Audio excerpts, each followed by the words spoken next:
Hi, welcome to the garden today. Today we're going to be planting our peppers and eggplants, things of that nature. May also plant some other things too. First thing we're going to be doing is doing this raised bed. This is a new raised bed. A lot of this here though is from, the top part is from hibiscus, which you try to put low fertility in hibiscus. It don't have hardly, if any, nitrogen in it. It had a whole bunch of roots in there. I didn't realize hibiscus took that much, so I am going to add some fertilizer to it, and this is just to make up, because if you look in here you see a lot of these little pieces, and then we're going to put some pine bark mulch in there also, mix all this stuff together kind of.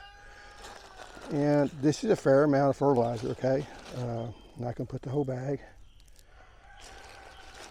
but this is just to keep me from getting a nitrogen deficiency early on in these plants. Like I say, normally you do not apply this much fertilizer or synthetic fertilizer. This is urea, pretty powerful fertilizer, so you know, it's kind of like medicine. You don't want to overdo it. I am going to kind of scratch it in just a little bit, not really sure why, just feels like the thing to do. And I will caution you, it's not necessarily a great idea to put out this fertilizer and then plant stuff, because if those fertilizer pellets hit right where the plant is, it can burn the roots. So lots of roots in the hibiscus. So now we're going to put in the pine bark mulch, and you may say, why am I putting in the pine bark mulch and not cow manure or poultry manure or something like that? It's totally because of cost. This is living earth pine bark mulch. I do really like it. As you can see, it looks like compost, to be honest with you. And it's a whole lot better than that cheap compost you get at the store. You know, if you go to this big box store and get the cheapest compost, this is better than it, because it has a lot of sand in it. Because compost ain't supposed to be gritty. But this here is just the pine bark mulch. So this will cover all that fertilizer and those roots and all that. But as you see, it's broken down pretty good.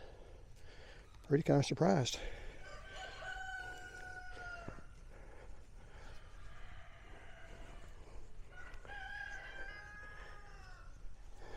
It's also got some moisture to it. I did water these right before we started this, because a lot of times we don't water stuff in good enough. We're going to put another bag on there.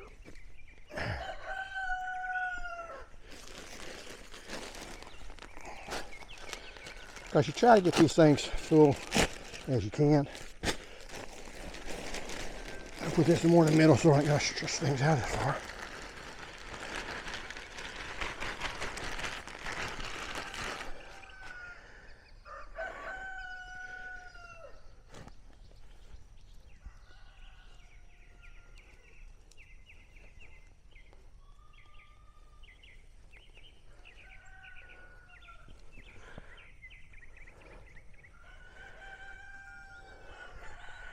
And like I say, one mistake I see people make on these beds, they buy these beds, they spend all the money for it, they fill it up to about right here, and it sinks down during the year, and they really don't have much of a raised bed.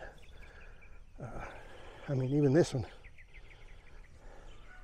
could probably use one more. I don't think I'm going to do it.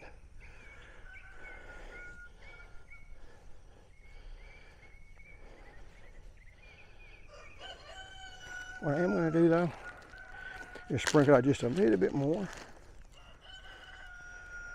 because the other fertilizer is deeper down, so we'll get this mixed in so I get some on the top. Because if it's got nitrogen down deep and the roots aren't down deep, it's not going to help it any. Okay.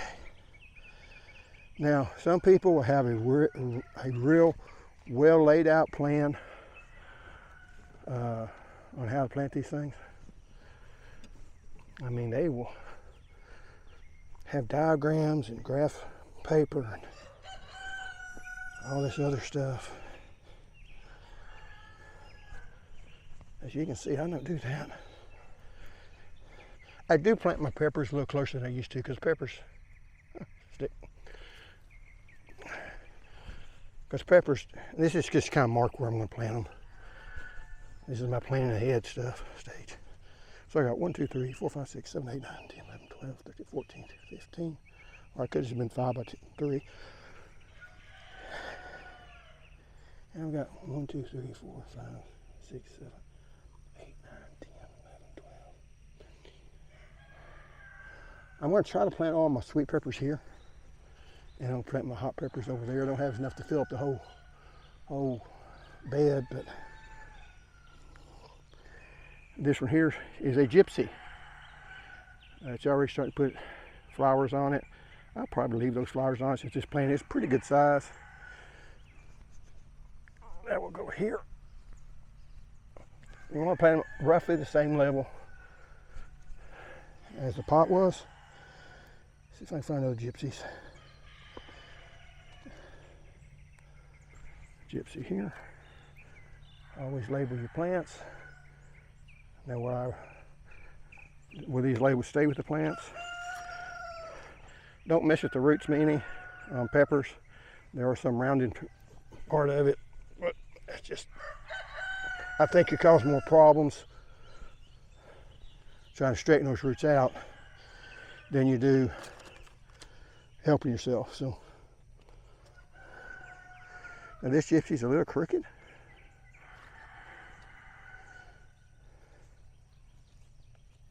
So I may plant this just a little bit deeper to try to keep that crook out.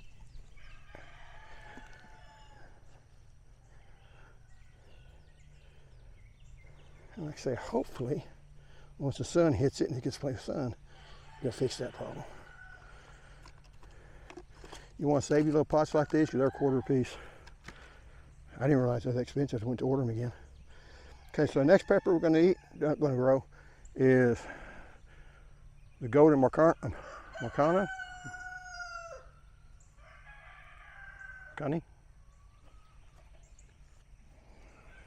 And that's, I reuse this pot, so it's not a, I guess I'll do them like that so you can see it better.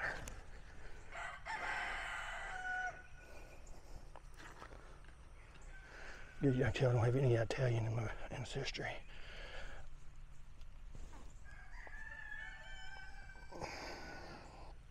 One time my wife, when we first came down here, she was at a Cajun market that sold different, boudin and things of that nature, and hadn't been here very long.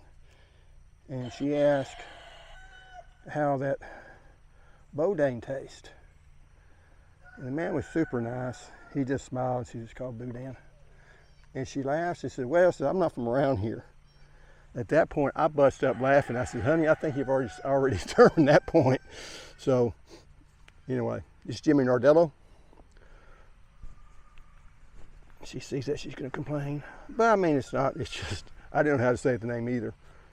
But whenever you've been raised down here, which I wasn't, but if you've been raised down here, you know how to say boudin.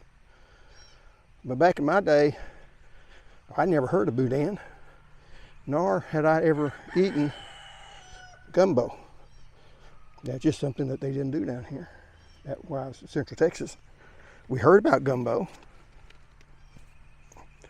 but had never tasted it. This is another Jimmy Nardello. I try to keep the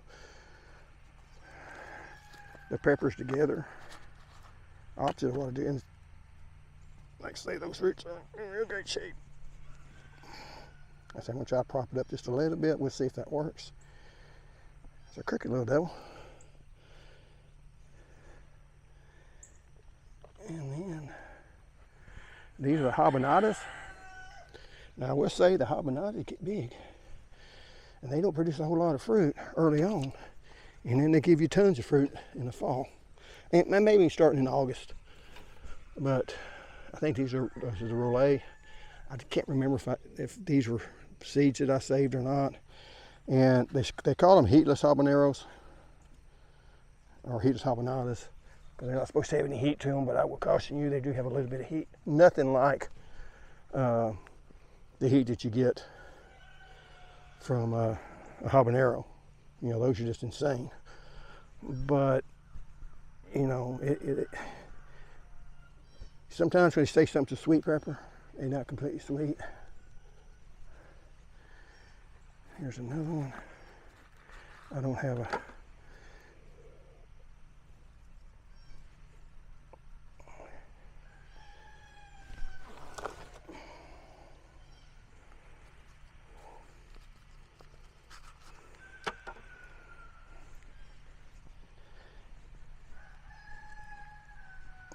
I also saved some habanadas. I think I saved 1 pepper each, so I can plant them up near the house. Huh. Here's what we're going to do. These are all jalapenos.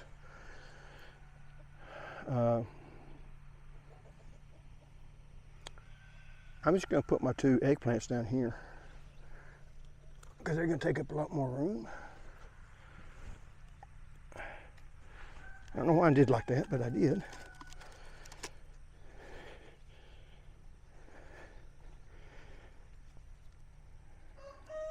Set that there. I forgot what kind. These are the Asian ones, eggplant, the ones that are long and skinny. More like a banana than like a, they call them black beauties. The black beauty eggplant is kind of like iceberg lettuce. It's an inferior plant, but it keeps better. So that's what most people are used to. These are the long ones, about that big around. They have thinner skin, easier to eat. Sliced whole 9 yards. The thing on Black Beauty, yes, they keep better, but that's because they got that big old thick skin to them. So I never grow the Black Beauty for that reason. These are also, I think, be more prolific. My big word for the day. Anyway, what I'll do next is I'll water these in, and I think we'll go ahead and end the video on this one. Anyway, I'll see you next time. Bye.